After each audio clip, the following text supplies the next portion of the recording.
Hi guys, welcome back to another episode of Popular Unpopular Opinions. Xenoblade Chronicles 2, right? I'm sure you've heard a lot about this game, and unless you've personally played it yourself, I'm guessing that most of the stuff you've heard about this game is negative. For those of you who aren't familiar with the game, Xenoblade Chronicles 2 is the second game in Nintendo's Xenoblade trilogy, and over the years it's developed a bit of a reputation as a very polarizing game. The game has a very vocal group of supporters, but it also has a very vocal group of haters, many of whom have never actually played the game. If you want to see a bit about what I'm talking about, go find Video Game Donkey's video on Xenoblade 2, scroll through the comments, and you'll get a first-hand glimpse of what Xenoblade 2 fans have been subjected to for the last half-decade. So with all these extremely contrasting viewpoints, you're probably wondering, is this game really as bad as they say, or is there a chance it's actually a really enjoyable, flawed masterpiece? Well, I've actually played the game myself, so I thought I'd tell you a bit about what my thoughts were as somebody who heard a lot of negative things about it going in and found out that I actually kind of liked it. Let me tell you a bit about my background with the Xenoblade series first. I started playing Xenoblade Chronicles Definitive Edition in 2020 due to pandemic boredom and running out of games to play while school was cancelled. I generally enjoyed the Definitive Edition, but due to a lot of the negativity surrounding Xenoblade 2, I really had no intention of playing it, especially given that while I enjoyed Definitive Edition, I didn't love it. So I didn't think it was worth continuing with the series, especially when the next entry had so many bad things that was being said about it. I changed my mind that Christmas though, because I needed a new game to play, and I decided that I would go into 2 with an open mind. And despite everything I'd heard about the game, I actually found myself enjoying it more than Definitive Edition, so much to the point where I actually started drawing fan art of the characters because I just enjoyed it so much, which is why I'm here. So let me tell you what I, somebody who was very skeptical of the game due to the reviews, honestly thought of Xenoblade Chronicles 2. So let's start with the characters, shall we? Xenoblade 2's biggest highlight is the cast of the game, in my personal opinion. They're such a dynamic and diverse group, and it's just a total ride getting to go along with them. The core cast is very fun and entertaining, and I found that a lot of the minor characters and blades were actually really enjoyable too.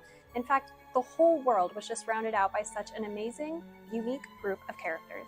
A lot of the group dynamics in the main cast were really well done, and I personally really enjoyed seeing the characters interact with each other more in silly cutscenes or little side conversations. Now, unfortunately, yes, some of the characters are definitely bogged down by very questionable designs. Even characters like Rex have very stupid-looking outfits, and as I'm sure you've definitely seen, some of the female characters in this game have very revealing designs. Now look, I'm not exactly one to complain about revealing outfits, because I'm also of the opinion that it is kind of stupid to be making a big deal over how much skin a character is showing just in general, because it's like, it just creates a stigma. I'm telling you as a girl, like, I don't like when people are like, oh my god, she has like her midriff showing, because I'm like, what if I want to have my midriff showing, like out in the real world? Like, let's not be weird about it.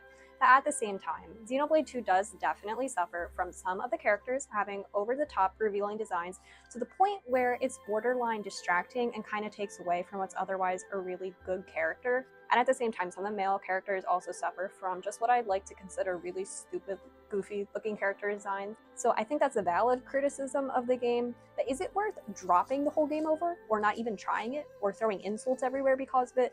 Absolutely not. Because most of those characters that have those really stupid designs are still really decent characters, so I completely overlooked it, and you totally should too. I mean, I really did not think the designs were the deal breaker people acted like they were, but at the same time, yes, I would be lying if I said that I didn't dislike the designs of characters like Dahlia or Newt.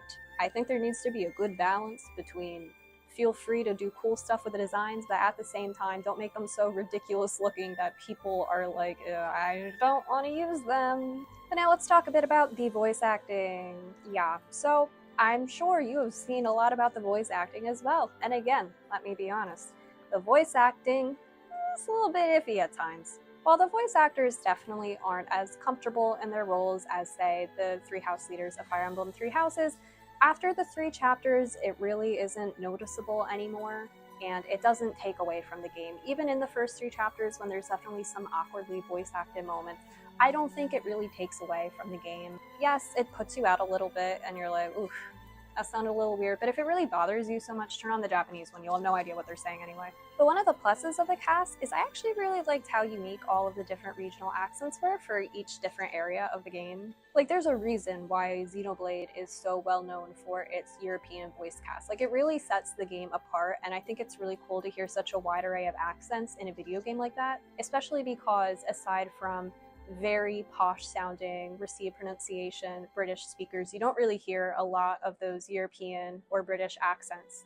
in games or movies or anything really. But yeah, I thought that having unique accents actually does a really cool job at making the different regions on the Titans feel very distinct from each other, kind of like how countries in the real world have very different and unique accents. And I thought that was just a little touch that I think is really cool. I mean, come on, having Nia as a Welsh cat girl is just an iconic move, honestly. Like, can't believe nobody thought of that before. Like, having a character with a heavy Welsh accent, brilliant, I tell you, absolutely brilliant. And let's move on to one of the biggest pluses of the game that has recently been making the rounds on Twitter yet again in comparison with Pokemon, the environment and graphics. I think that the gorgeous environments and the stunning graphics accompanying them are genuinely one of the biggest selling points, not just of this game, but all of Monolith Soft's titles. I mean, there's such an incredible diversity between the visual look of Uriah and Morardane, and my personal favorite, one of the most unique regions I've ever encountered in a game, Moritha. I mean, they're just so full of life, and it's just an absolute treat to be able to roam around them and explore and just soak up all the incredible environment and detail that went into that. Like, you guys know I'm an artist. It makes me so happy seeing such beautiful graphics that are just so unique and stylized, and they're detailed, and it's just amazing. I mean, just look at this. And I mean, I like a lot of the details they put into incorporating parts of these environments with the gameplay, such as having unique monsters that kind of fit the theme of each region you're wandering around in, or having unique maps, kind of like Letheria, which is a chain of islands, which is also absolutely gorgeous, but it's just such a cool, unique map layout to get to explore. Every nation in this game just feels so jam-packed with details, and it's one of the only games I have felt compelled to explore every square inch of, because you just want to see everything and also search for legendary cores and treasure chests, but you also want to see everything. Now, of course, I can't make a video about this game without talking about the story, because, oh my god, it is not what I expected at all. And it's actually really, really good. Obviously, there's going to be spoilers ahead. I'm going to try not to include massive spoilers, but there's going to be some, so warning. So I went into this not knowing really much of anything about this game story-wise. I kind of thought it would be very mission-oriented, like the first one, where it's a revenge mission.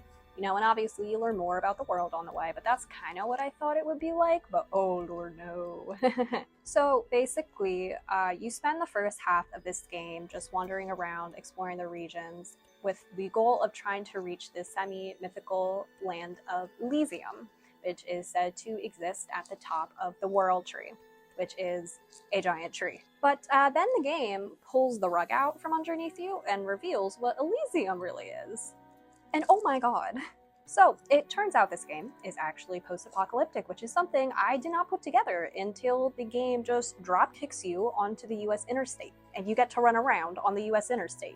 Like, this is a real thing that really happened in this game.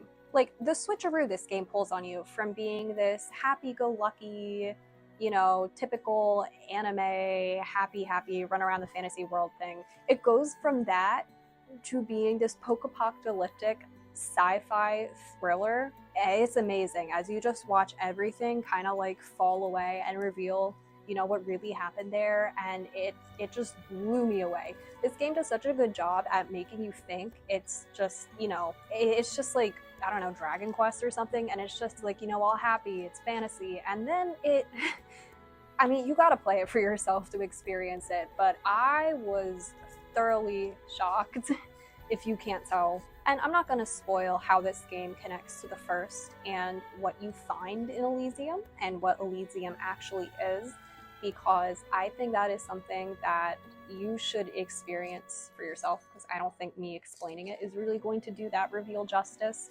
But trust me when I say it is a very shocking, unsettling moment. And even though I'd say Three Houses is still my favorite game of all time, the Elysium reveal and the build up as you start to piece together what it is and what's going on, I think is probably one of the coolest and most unsettling things I've seen Nintendo put out. It's just, play it for yourself, and then you can come back and tell me that you agree with me, because I know I'm right on this one. And also in terms of like character growth throughout the story, all the characters experience a lot of growth throughout this pretty long game, such as Nia. You know, her part of her story is she embraces who she really is, because she's pretty much lying to everybody about who she actually is.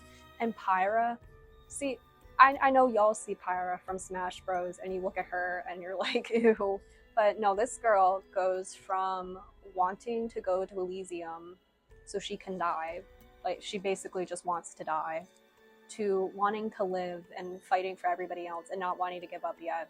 It's really good character growth. And I bet those of you who only knew her from Smash Bros, I know you don't look at her and you think, oh my god, this girl's whole mission is just to die. No, I know you don't know that. But yeah, I was fighting back tears during the final cutscene, I'm not afraid to admit, because it's a long ride and it's a very bittersweet ending, and they do it well. And it's hard to say goodbye to a cast of characters you like, and they do a really good job at ending the game on a high note while still really hitting you in the feels. It was a really good ending. Anyway, now let's switch gears a bit and talk about the gameplay. So I like the gameplay, but objectively I can see why a lot of other people probably don't. I think I've been very upfront about the fact that I enjoy button mashing, so you can see why I like this game, but again, I can definitely see why others probably aren't a fan of that combat mechanic.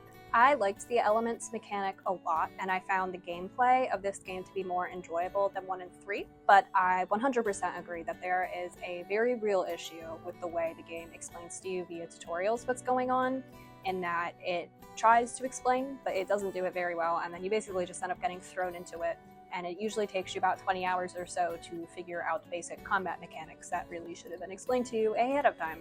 But I still found it really fun. But can I see why people got frustrated? 100%. And the gacha. The gacha is a big component of the battle gameplay, and it is understandably not very popular. So this is going to be a bit of a weird opinion, but I actually liked it because it actually gave me motivation to explore every bit of the overworld, because that's where all those cool legendary cores are tucked away. And I really wanted to get all of the blades, and so I was motivated to seek out literally everything so I could find those cores. I really like exploring games, but in some it's really hard, such as the first and the third one, when there's really no reward for actually seeing everything, except it just looks like you filled in the map. So I really liked having a tangible reward in the game, which is the chance of rolling for blades. I don't know, maybe I'm just a sucker for gambling in games. I don't know. While it does give you a good drive to like keep exploring throughout the game, it gets really frustrating towards the end when you are in the very last chapter. You have explored basically everything, and you are still missing 3 blades. I never got Cosmos. I don't think I ever will. But don't not play it because of the gacha. The gacha is not a pay-to-play gacha. Everything can be obtained exclusively in-game. And additionally, I think you could do pretty well in the game, even if you don't have any rare blades, given that the game already gives you a bunch, and you'll still be able to get blades. It's just they'll be the nameless blades, and they'll still have all the same elements. You can still do all of the basic combat mechanics. It's just you're not getting, you know, the cooler design story quest blades. But don't not play it because of the gacha, because you can completely ignore the gacha aspect if you want to. I liked the whole blade mechanic. I thought it was really cool how you got to switch between what was functionally 3 different kind of movesets for each character. Could swap in and out with other characters as well, but I don't know, maybe I just really liked running around the overworld with Elma. Oh, and the music, yeah, I know you have definitely heard of how good this series' music is, even if you've never listened to it, but shame on you if you haven't. Xenoblade 2 easily has the best music in the entire series, with the most memorable overworld and battle themes. In my opinion, the music is what ties the game together, especially in terms of the environment and graphics. The music just gives these already gorgeous worlds so much life. Like, there's nothing quite like seeing the beauty of Araya and then listening to that gorgeous flute music, or being in Tantal when the choir hits. The music just does such an incredible job at bringing these already very lively environments to life even more, and I listen to it a lot because it's genuinely really well made music. And of course, the music does an incredible job at conveying emotion during story moments as well. My personal favorite, I think, would be, I believe it's chapter 10, where you are, I'm going to try to avoid spoilers here, but you are getting ready to enter Elysium, and you're in this very spooky, unsettling looking area, and the music that plays is just so good at making you feel just on edge and uncomfortable and preparing you for what's coming next. And it's not like horror music, it's just desolate. And again, this is something where you really got to play the game for this. Like, trust me, the emotions that hit when you hear that music and you're wandering around this area, you know, gearing up for what's coming next in Elysium is it's really good. I'm thinking about it right now, and I remember how hard it still hits the first time. I can't even listen to that music. Like, it straight up just freaks me out. Trust me, play it for yourself. You will agree with me. So if you're not too familiar with this, you know, you're probably getting to this point and you're wondering, what's up with all the controversy, right? So I'm sure you all know Xenoblade 2 has been the subject of a lot of internet controversy, despite it being the best-selling game of the franchise, actually. I won't pretend to know what was said about this game when it was first released, because it came out in 2017 and I didn't play it till 2020, 2021. But a lot of it basically boils down to a couple of character designs and a handful of scenes. You know, what I think most people would write off as just stupid, silly JRPG crap was really brought front and center by a popular YouTube video taking shots at this sort of stuff. And like, for the record, I think that video is actually hilarious. I've watched it multiple times, but the problem is it led to a lot of those YouTubers' supporters kind of fanning the flame of this hate and sending it to a lot of people in the community online, and just being very nasty, constantly spamming discussions about this game with very nasty things, because this video and the YouTuber involved kind of just flamed it, let it keep going, kept taking shots at the game in other videos, and not really condemning the fact that his supporters were obviously being very nasty to people over what should have just been a joke. You know, you're entitled to your opinions on this game and any other games, but I think sending hate to people online over a game is very stupid. You know, it's also led to a lot of stereotypes about the people who play this game, which has led to a lot of people who might actually enjoy it deciding they're not even going to try it because they don't want to be associated with that. Which is really sad, because the game is amazing. Like, people make it out like the people who play this game are all like 30-year-old gross dudes living in their dungeon basement. I have no idea, but like, look at me, right? I'm not that. You know, I consider myself relatively normal. I played the game. I liked it. Right? So those stereotypes are BS.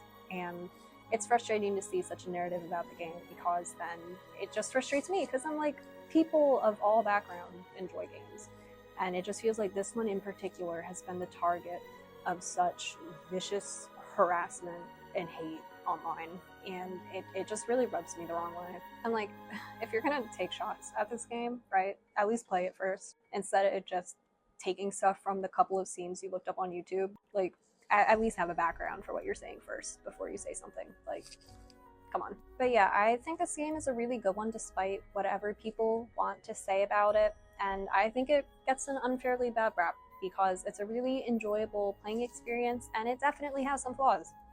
It definitely has some flaws, but it's still very enjoyable, and I 100% think it's worth your money. Like I said, I made the mistake of writing this game off because of the YouTube crowd and what people had to say about it, and I am very glad I decided to just go for it in the end, because that's the reason I started drawing. That's the reason I obviously made this channel one day, because without that game, I don't think I ever would have started this, because it's what really inspired me to start creating, because I wanted to create content for a game I really enjoyed. This game has a lot of goofy flaws, but it is still a really enjoyable and really moving experience despite all that. And I don't think you should listen to what haters online have to say about it. I think you should try it for yourself and see if you like it, because that's the only way you'll really know. And no, it's not going to be a super serious drama. Like, it's not supposed to be.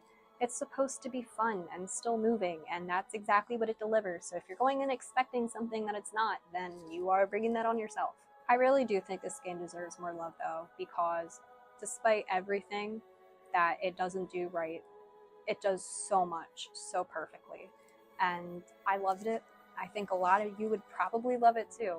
and I don't like that it's kind of been drowned out. All the positive stuff just is drowned out by people who never played it and are kind of just parroting what they hear on the internet from other people. But anyway, if you played Xenoblade 2 and you want to talk about it, or you have questions about the game, feel free to drop them below, because as always, I love talking about games I like, and I'd love to chat about it with you. So if you want to stick around for a few, I am going to talk about that very exciting announcement we got a few days ago, so just stick around for that. And yeah, thank you guys for watching. Okay, see ya! Alright, howdy, thanks for sticking around. Yeah, so I actually moved this video up and then I was gonna film it because of that announcement we got the other day, so oh my god. I was like about to head to class and I just like popped onto Twitter for like half a second. I don't even remember why, but then I saw the post and I thought it was fake because I know there's like a 2016 post and sometimes people will quote retweet it and start pretending like, oh my god, Nintendo announced Xenoblade X Definitive Edition, and they're trolling. But guys, this time it was real. I'm so happy. You have no idea. I have wanted to play this game for so long and we're finally getting it. I'm so excited. I really, really am. You know, I do know that people have issues with the cliffhanger, but like I am literally so excited for that giant world, the gorgeous graphics. Like, y'all, I am just finishing up 3 Hopes. Like, I'm so sad to leave that behind. And then I was like, oh yeah, that's right. There's avatars in this game. I can just have Edelgard as my voice for that. I am literally so excited. I know I had a friend who loved this game, and I know people generally have a lot of really positive things to say about it, despite the questionable ending, but it looks like that's going to be resolved, so I am so happy. Like, literally, I am so excited. And it's funny because I made the video the other day and I was like, hey guys, I'm going to play Persona next, and now I'm like, yeah, I'm going to have to quit playing that briefly so I can play Xenoblade X. Like, guys, I am so excited. Like, obviously, I gotta keep my voice down because I'm in a dorm room, but I was like freaking out. I was just like sitting at my desk. I was like, no freaking way, we're actually getting it this time. It's just such, I mean, it's a shock. Like, it was on a random Tuesday or something. Like, it just came from nowhere. And I was like, no, I really can't believe it. Like, especially because the Switch is practically at the end of its lifespan. You know, I was waiting for years for the moment we'd be like watching a Direct and they'd be like, and one last thing.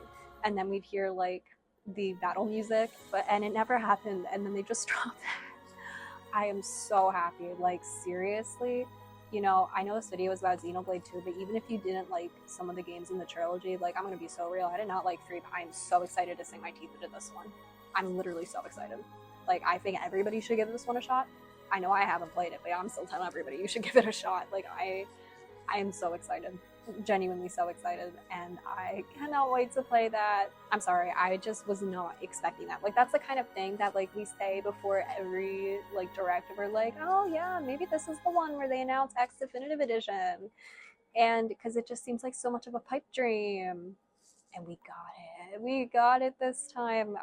Yeah, literally so happy. I have kind of fallen out of love with the Xenoblade community as of late. If you've been around, I'm sure you know, I have had my issues with the way that community handles stuff. It was so nice to see everybody hyping up the X release. I'm like so excited.